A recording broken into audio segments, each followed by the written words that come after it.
میں اب کیا کرتا ہوں، میں تو جب بھی ان کو پڑھانے جاتا ہوں، پی ایچ ڈی ہے، ایم فل ہے، بی ایس ہے، جب بھی ان کا کوئی لیکچر ہوتا ہے پرائیویٹ یونیورسٹیز میں یا سرکاری یونیورسٹیوں میں ہمیشہ ٹرمینالوجی ان کی استعمال کرتا ہوں، کبھی اپنی استعمال نہیں کرتا، سو دیٹ کہ وہ میرے ساتھ انٹریکٹ تو کر سکے نا، ان کو لگے کہ بندہ ہمارے جیسی بات کرتا ہے.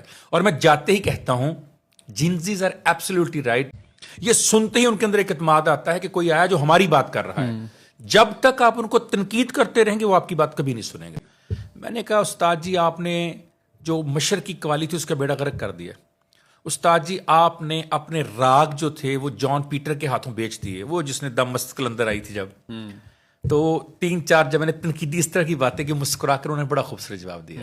کہنے لگے بیٹے کسی شخص کو اپنی بات سمجھانی ہو اس کے 2 طریقے ہوتے ہیں، یا اس کے ساتھ چلو یا اسے اپنے ساتھ چلاؤ. تو بیٹے نئی نسل کو اپنے ساتھ چلانے کے لیے ضروری تھا پہلے میں اس کے ساتھ چلتا. تو بیٹے میں نے اس نسل کے آلات، گیجٹس اور میوزک انٹروڈیوس کروایا تاکہ جنریشن میرے ساتھ چلے. جب چلے گی تو ایک دن آئے گا جب میں ان کا ہاتھ پکڑوں آؤ میرے ساتھ چلو.